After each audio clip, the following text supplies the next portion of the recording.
All right, everyone. Welcome, Lindsay. Lindsay, welcome to the How Does She Do It podcast. Thank you so much for having me today. It's a pleasure. I do have the pleasure of knowing you pretty darn well, but for our listeners who are just meeting you, why don't you give them a little introduction? Sure. So I am first a mother to four and a wife to one. I have 18 years experience in the utility industry and recently have focused full time on my leadership coaching business. Okay. Mother of four, wife to one. How many? 18 years in the leadership in the 18 and a half. Yeah. So quite a while. wow, okay. Um, what in the world made you get into utility? I'm sure when people hear that, they're like, what does that even mean? I think of Monopoly, like utility Well, cards. it's kind of, yeah. So when going through high school, I knew that I had a goal of going to college. I was the first in my family to go to a university and get a degree. And so it was Oh, really like, what do I want to be? And like so many young 18-year-olds, that's a hard question to answer. So I did really well in school and had visited a few colleges, got into a few colleges accepted, but decided to go into engineering, which was a different kind of path, especially 25 years ago for a female. I went to a mostly male university and where out did of you go? there, Where did you go? I apologize. I went to Kettering University. I'm in Flint. It was also known as GMI, General Motors Institute. So definitely engineering focused, definitely not a lot of other females in the majority of my classes, but Hmm. really was an interesting time. And so out of college, I really wanted to return to home, which is kind of in the Jackson, Michigan area, and our local utility so provides gas and electric Okay. to a good portion of the state of Michigan.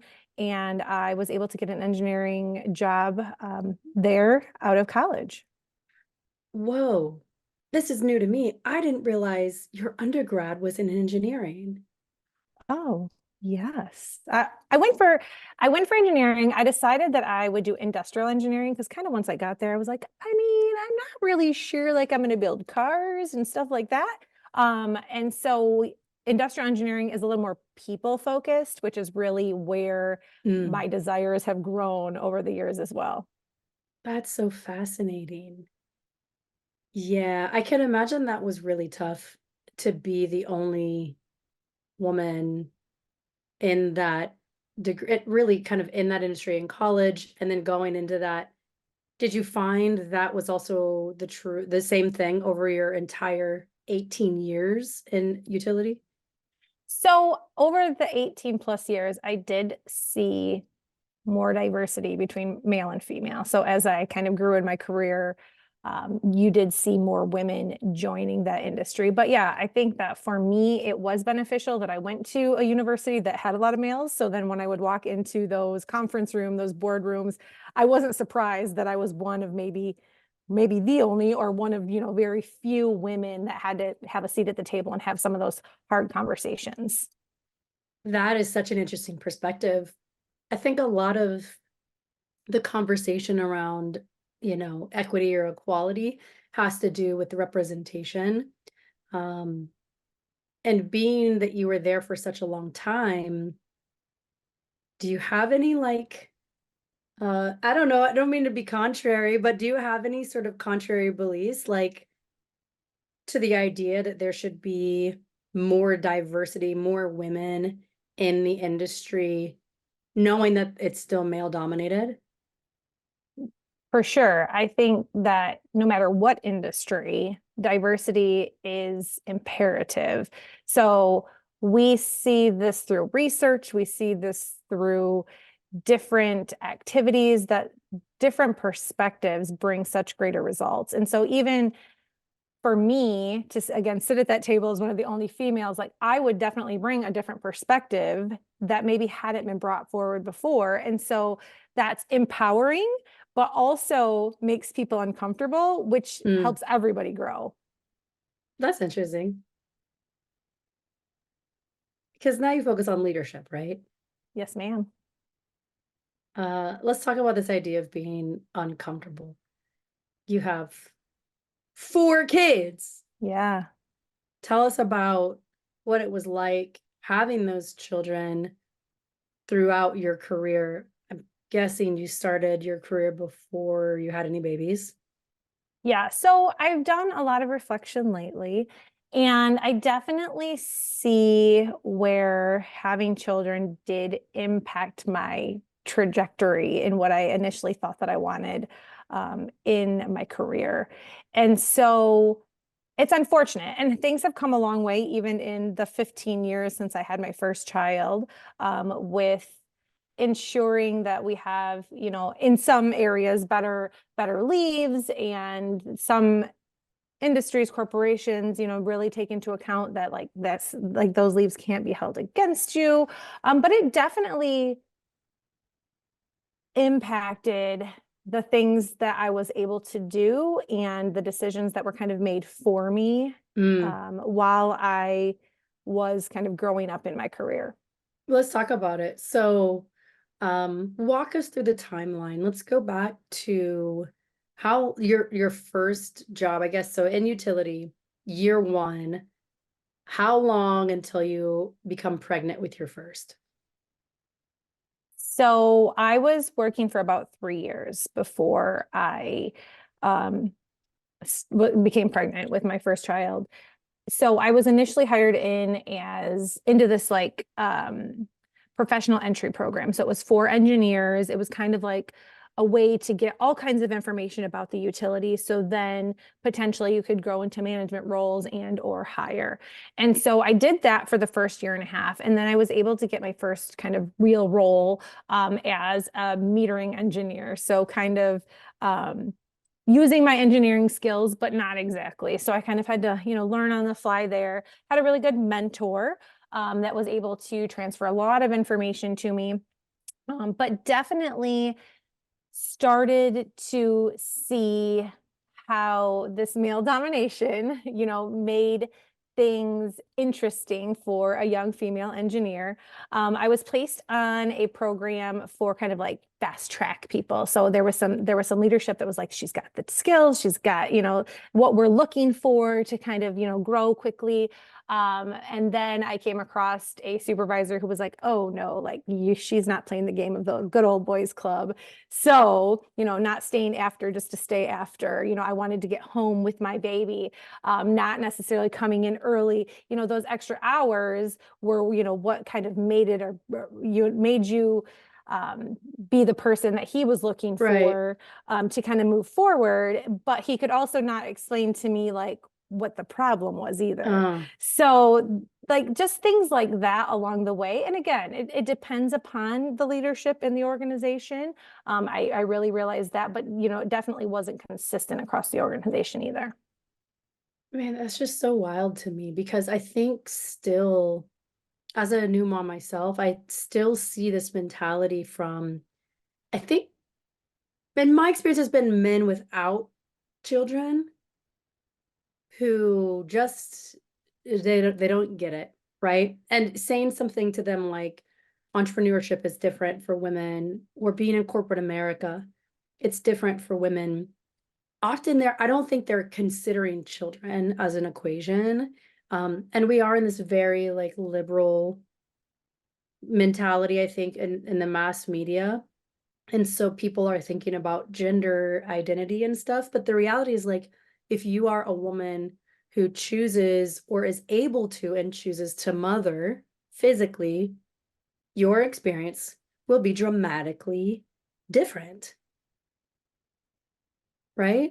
I agree. I agree. And I would even push a little bit to say, like you mentioned, men without children, but I also believe it is men with children because their wives carry so much of that burden Oh, girl, that they don't even really realize what it really feels like.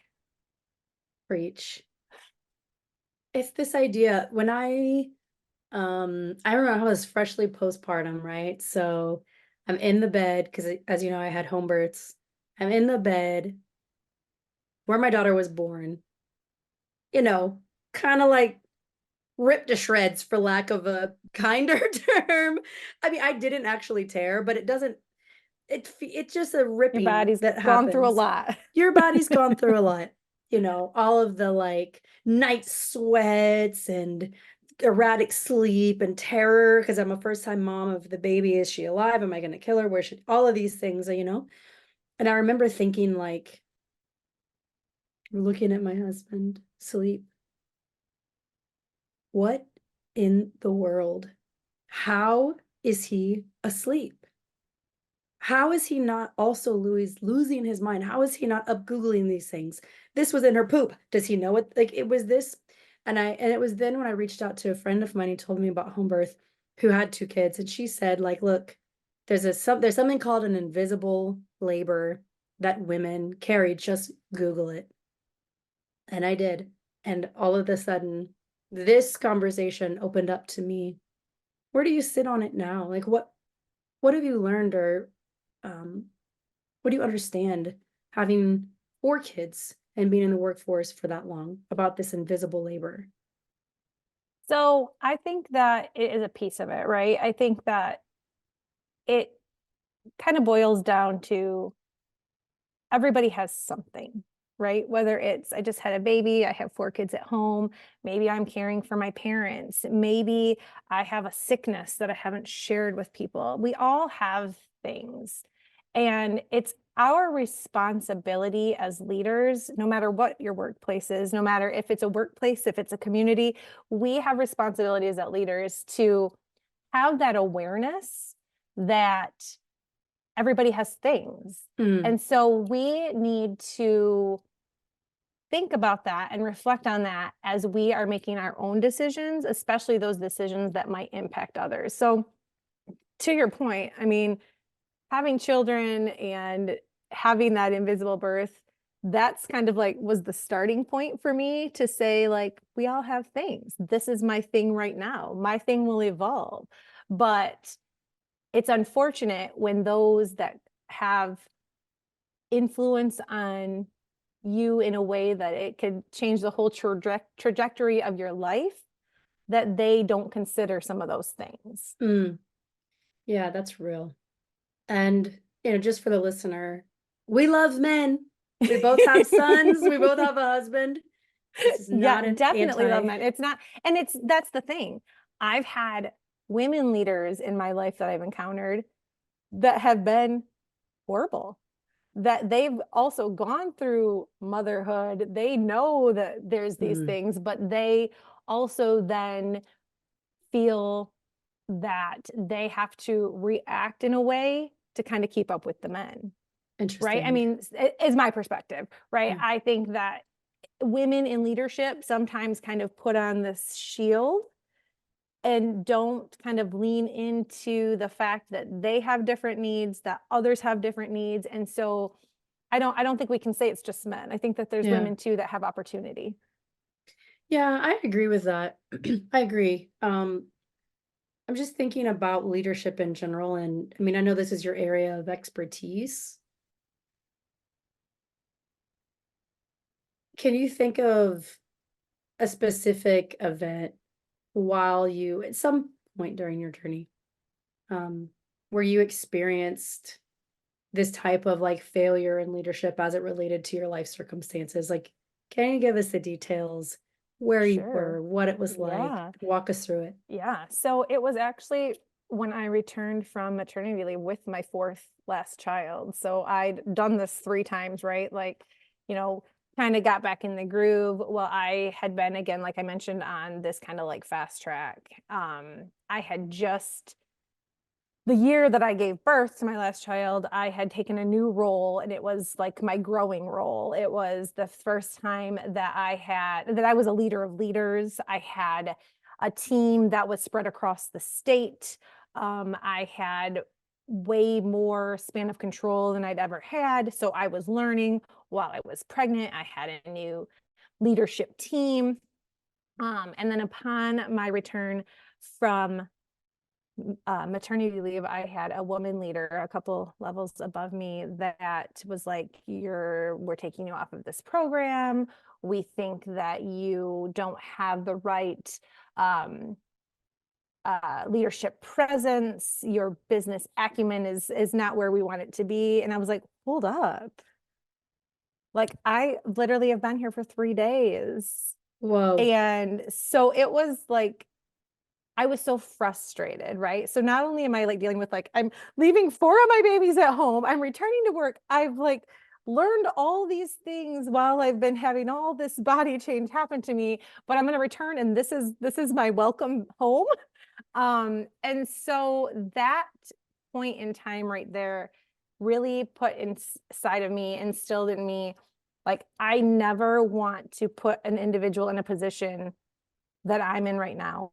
I don't ever want somebody to feel the way that I feel from something that I've done to them. So it was kind of a turning point for me because it was a learning to say, like, you can work hard, you can do kind of all the right things, and people can make decisions for you and not even Mm. kind of have to be accountable for like the reasons why.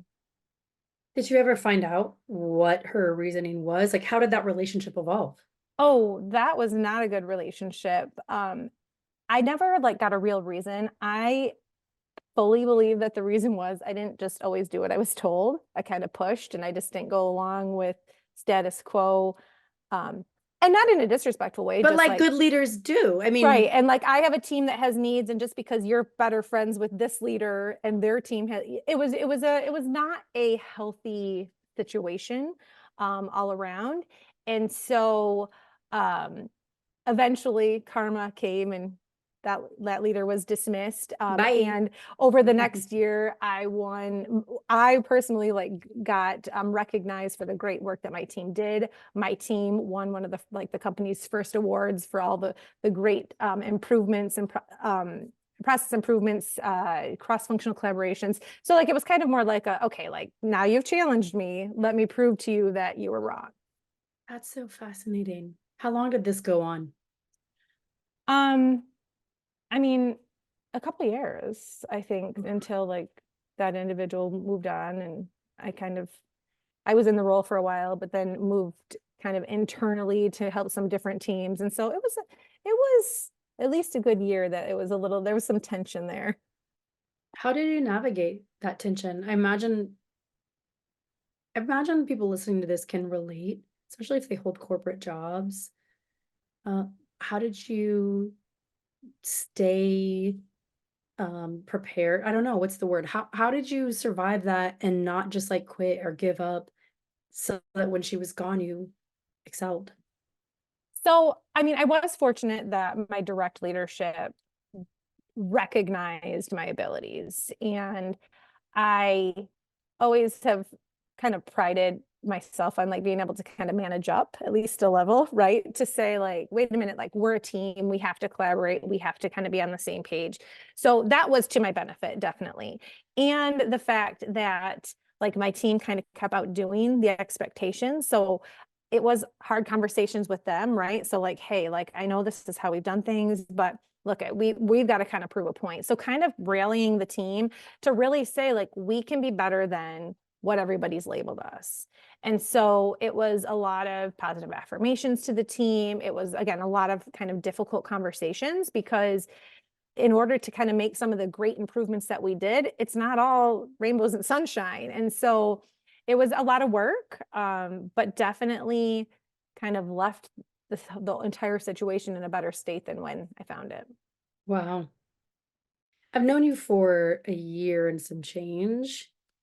And one of the things that struck me when we first met was your mindset. Normally, people that come to me have a little bit of a hard time moving forward through resistance, right? Like life stuff. Oh, this happened, oh, that happened, but not you. You were like, yeah, no, you just move forward. Yeah, just go, go, go, go, go, go. And while that's been something that we've learned about each other and we've learned about your own journey, I find it really impressive that you can do really, really hard things like be in the same career path for 18 years and have 4 children and maintain your marriage. have a very clean home, which for those who don't know, our house is crazy clean, like all the time. Um, you're in shape. You are involved in a bunch of leadership roles outside of work, right? Yeah. Yeah. Talk to us about what it is, what philosophies you hold, or what makes you tick that has allowed you to really achieve at high levels in all of those areas. So I don't really know why, but I will say that we all have the same amount of time in a day, right? And it's really prioritizing what is important to you. So I've heard on a few podcasts people talking about like, oh, I would like to do this, but I don't have time. Okay, I hate that excuse, right? Because again, we all have the same amount of time in a day. And don't get me wrong, there are situations where people work different shifts, or we do have some single mothers, and it is a much different situation than what I live in with a spouse and family close by. So I understand that there are different complexities to people's lives. I don't want to take anything from that, and appreciate all of that. And so I really think that it's important for people to understand like what their priorities are. I mean, from the time that I started having children, I knew along with my husband that we wanted to be involved. We both had, great parent units that were involved. I apologize for my dog. This is real life. That's real. That's real life.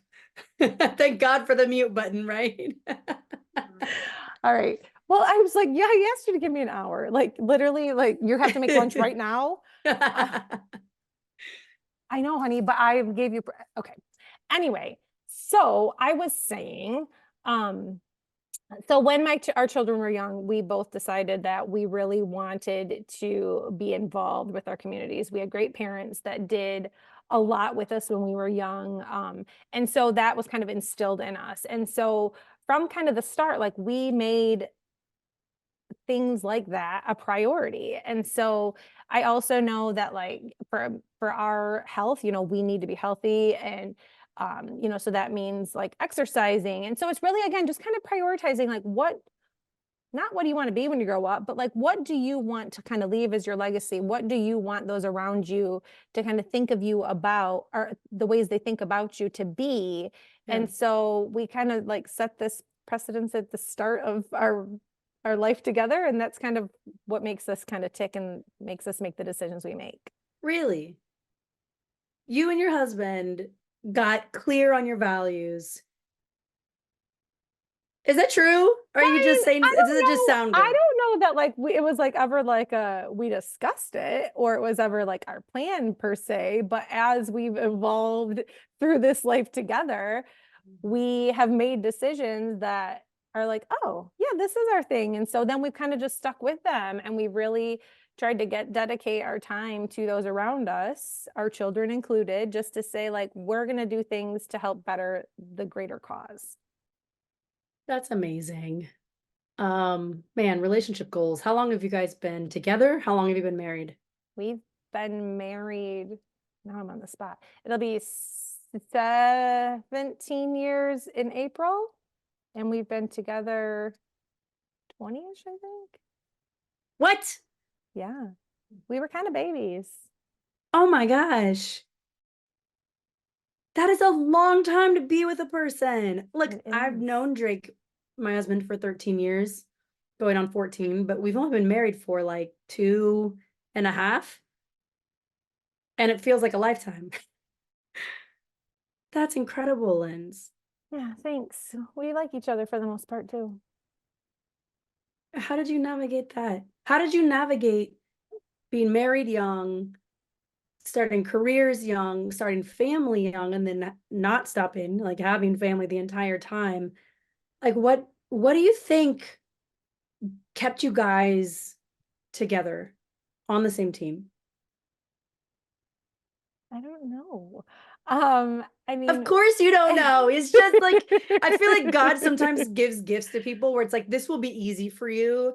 And then there's other things in life where he's like, I'm going to use this tool to sanctify you. God is definitely using my marriage to sanctify me, but maybe that right. wasn't your Well, journey. and I think right, and I think that like I think that we are blessed in the sense that like we are like a yin to a yang, right? Like we both have strengths that kind of complement each other.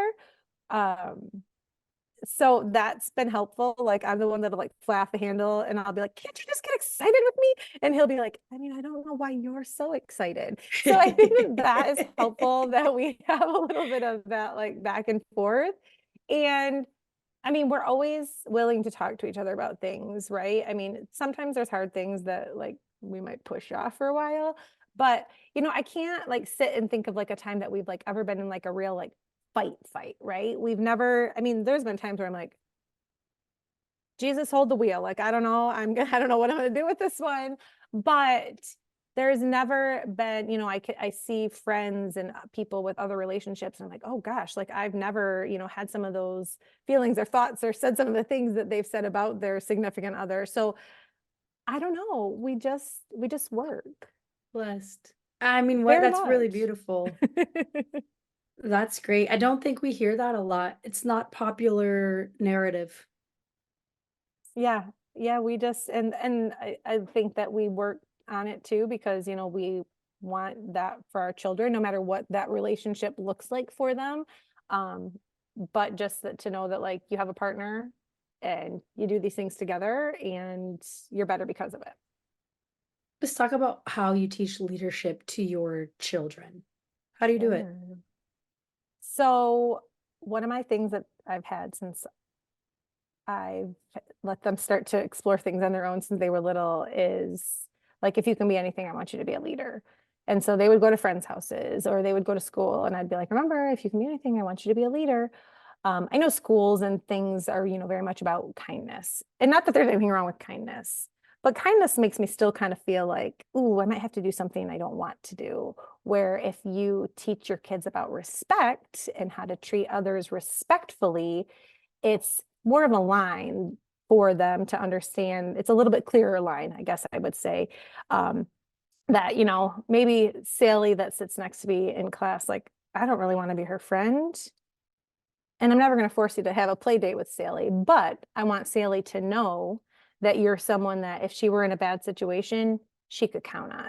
She could come to you. She knows that you would be an ear to listen to, and she could count on you to get help. Same thing like with their teachers. Like I want the teachers that you encounter to know that you're a student, that you're a kid. You're not going to get it right every time, but when it really comes push to shove, they know that you are somebody that they could come to and rely on to give them truth and honesty. So that's been my big thing since they were little. We also, more nights than not, have dinner together as a family. We don't have phones at the table. I think that's something that is not as common as it once was, but we really try to make that a priority. And sometimes if when you have a teenage boy, you'll see how like conversations go, but it still kind of gives us an opportunity to have different conversations than you have just sitting in front of the TV or running from sporting event to whatever. So we really try to do that as often as possible as well. I love that. Giving your children a mantra, a motto, a credo, something that repeats in their head when they go out into the scary world where mommy's not there to tell them everything. I For love sure. that. And it's nice. I mean, it's always it's nice to get the confirmation when other parents will reach out to you and say like, I've heard you say this, or I've seen you post this on social media when you've talked about your kids that you want them to be a leader, and like, and I've seen that, and I'm like, okay, cool, that's great. Like I don't need to hear that my kid's the nicest kid in the world, or like we want them to get good grades and whatever, but like it's about respectfulness, which then means that you're a leader and people can depend on you. That's so interesting. A lot of things I think, a lot of things come to mind when I think about leadership as a child. And one of the things I always noticed was the kids who were leaders in school were popular. They were certainly all white because I'm from Kansas. Okay. You live in Michigan. Yeah. Um, and they were in sports, and I would consider myself a leader as a kid, but it was almost leadership by default for me, Mhm. meaning I was the odd one out, right? I was the biracial girl in a sea of white people with a sprinkling of other biracial or brown people. So I was always looked to for a perspective Mhm. that they didn't have. And I think maybe I took that on as, oh, I have a responsibility, developed leadership that way. However, I never thought about leadership as a way to respect others and to be the person someone can come to. That's a new idea, even for me now, sitting in front of you as a leader. Where did that idea get formed? Again, I don't have answers to your questions, Kara. It Well, just think comes to about me. it. Well, think about it. Yes. So I think too, for me, I'm on our local school board. I've been, like I mentioned, my husband and I, dedicate a lot of our time to youth through different activities. And I mean, I could go on and on about the mental health crisis that children are experiencing, even pre-COVID. We definitely have a shift after the pandemic. But you think of like when you were a kid, there was kids that were mean to you, right? There was kids that you then maybe in turn saw like, oh gosh, that's who they're really mean to, right? So like there's this balance.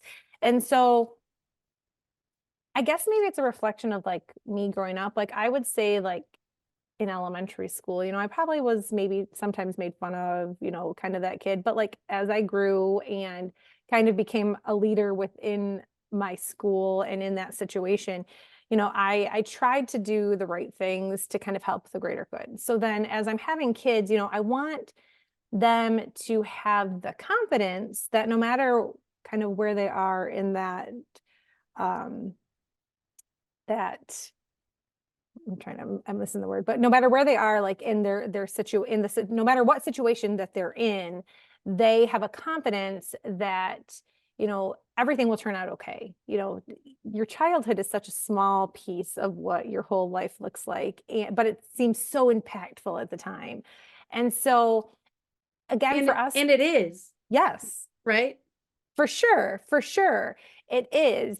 But we're at the point now where we have teenagers and like there's things that happen, in their daily lives and they're like, oh, and we're like, okay, but remember, like these people, they're only part of your life for like 2 more years. They're only part of your life for 3 more years. So like what can you take from this situation and Mm, reflect on? And it hurts or it doesn't feel good, or maybe you didn't respond the right way the first time, but what can we take from it knowing that it's kind of short-lived, right? So mm. those are conversations that we have with our kids. But again, kind of from when they've been little, and again, I have a kind of a littleish one, but I just wanted them to have maybe a different set of tools or a different confidence that I had. Not, I mean, I think it turned out okay, but just It what turned out tools do great. I have? What tools do I have that I can then help them learn that maybe helps them get somewhere faster in life or doesn't make them struggle the same. Struggles aren't bad, right? You learn from struggles. But what can maybe we do things a little bit differently? Yeah, I think that's every parent's wish, is to give your child the thing you didn't have and give them an advantage in the areas you felt you had a disadvantage. I still really love this idea of leadership as being respectful and a place for others to find comfort, or a place where others can feel confident that they're not alone in a situation. This is important because I also am reflecting so much on my upbringing. And, I was really bullied as a kid, but I didn't ever say it that way because bullying wasn't a thing. It was comedy when I was growing up, as Dennis the Menace. Yeah, when we're like this same-ish age, you're older, but we're the same-ish age.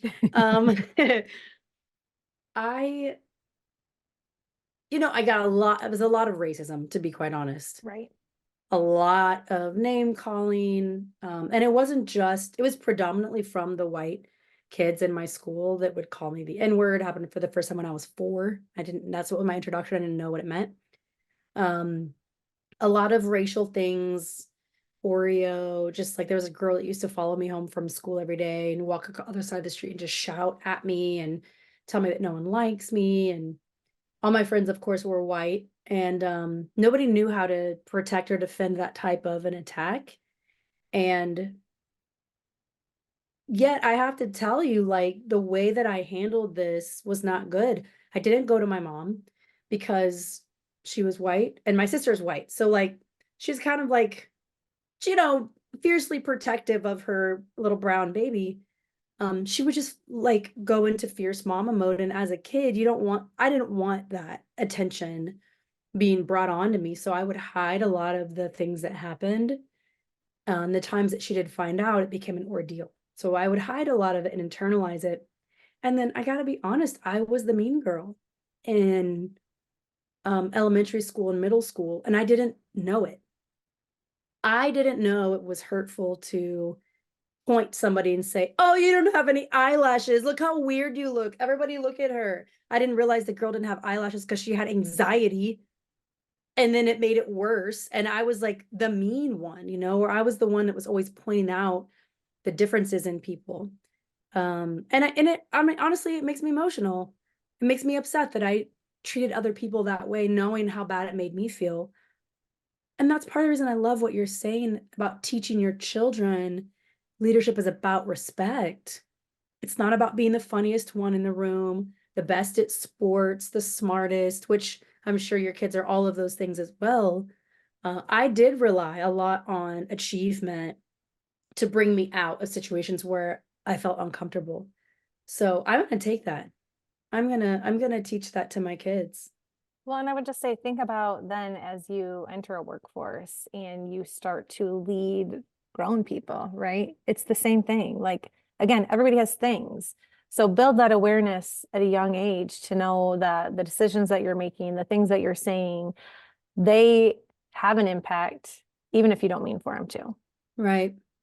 Man, I really hope that people from my high school are listening to this. And I just want to say I'm sorry. I'm so sorry. I have learned from my ways. And I think leadership is something that we should be teaching, not just at home, but I think it's something that should go throughout because of what you're saying and because of the challenges in the workforce. Linz, let's talk a little bit about, if you will,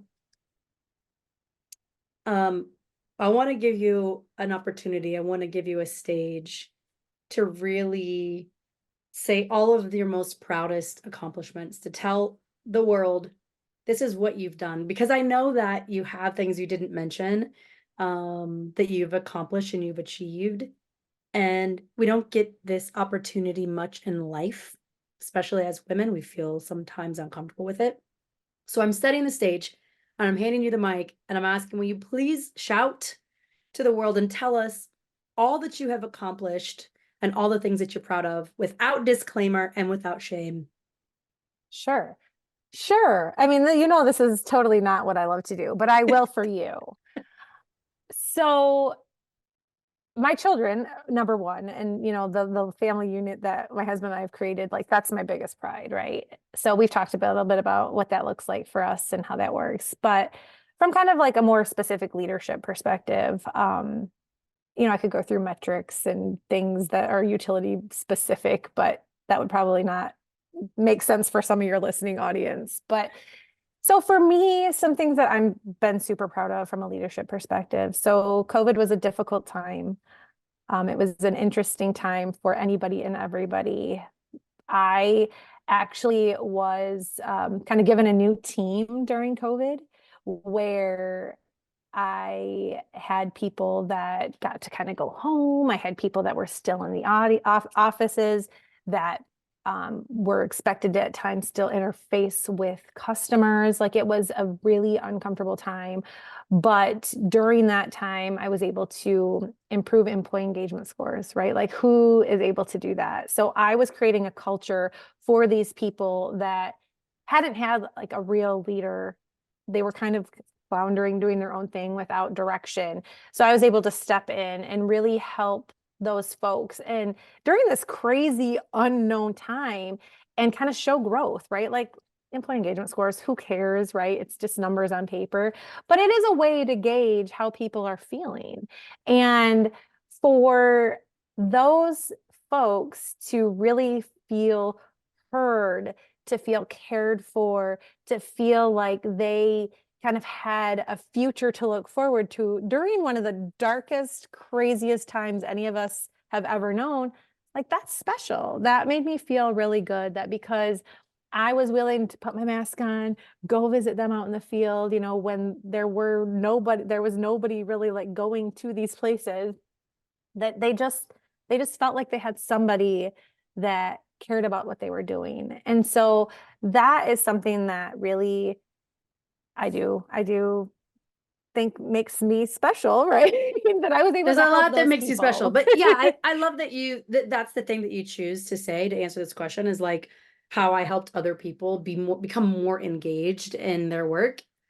That's definitely an act of leadership, and I love it. And my question is specifically about your accomplishments, right? So, like, I learned today that your undergrad is in engineering.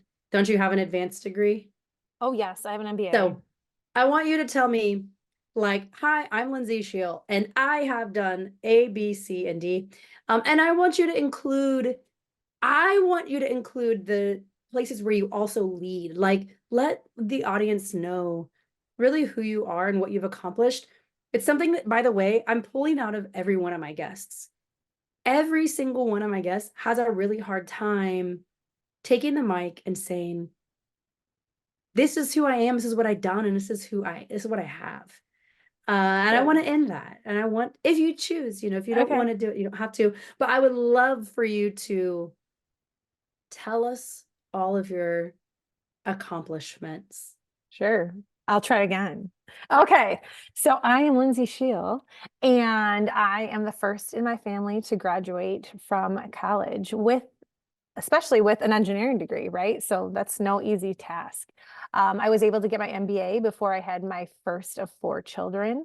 I had a successful career at a large utility in the state of Michigan for over 18 years and only stopped working there because I decided to dedicate my time full time to helping other leaders to become amazing people that are hugely impacting those around them. In my spare time, I do a couple things. Like I mentioned earlier in the episode, I am on the school board as the secretary. So get to not only help our students, but interact with parents, community members. And out of that, I've been asked to be on other boards throughout our community. So I am on our Kiwanis Foundation board.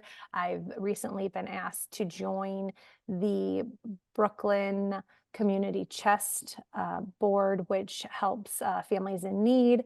I participate in Girl Scouts. My daughter is an avid Girl Scout, and I'm not only a troop leader, but our area manager.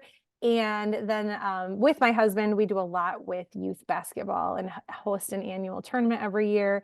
And in my spare time, we like to boat and watch our kids play sports. Wow. Wow. That's incredible. Bravo. Thank Round you. of applause, everybody. I mean, that is a lot. That is a lot. Okay. So we need to know all of this that you do, this big, wonderful life that you have. How do you do it? I wake up every day and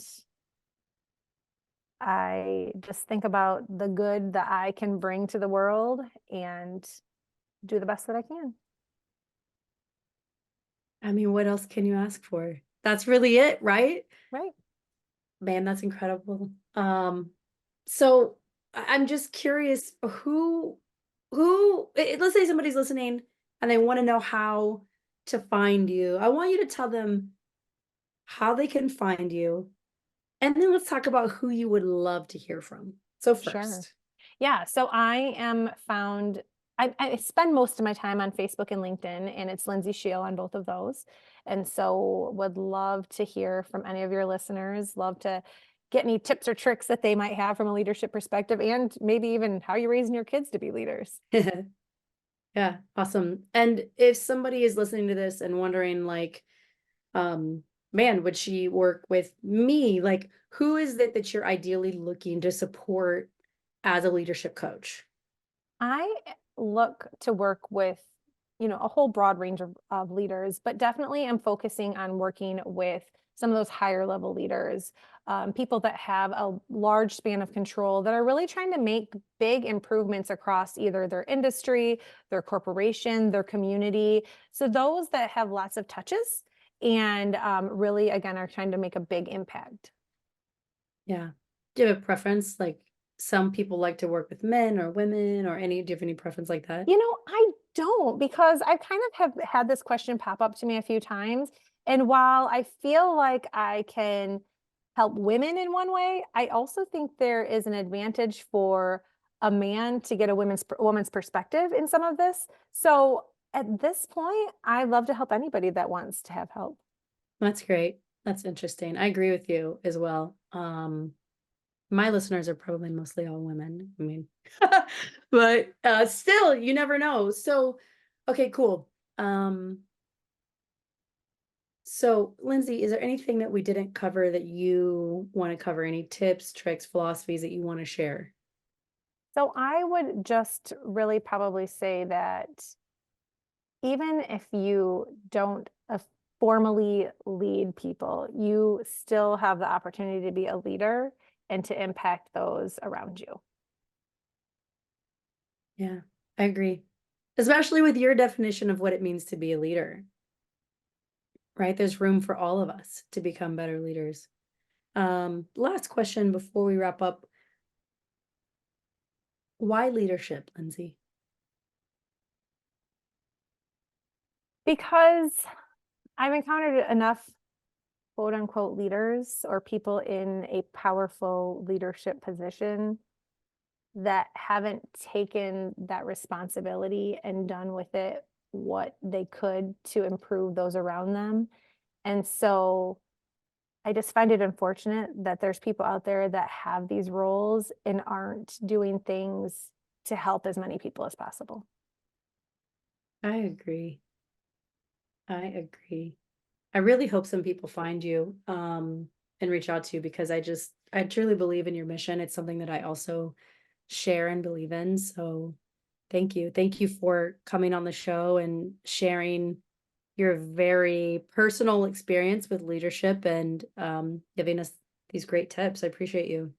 Thank you for having me. I appreciate you as well.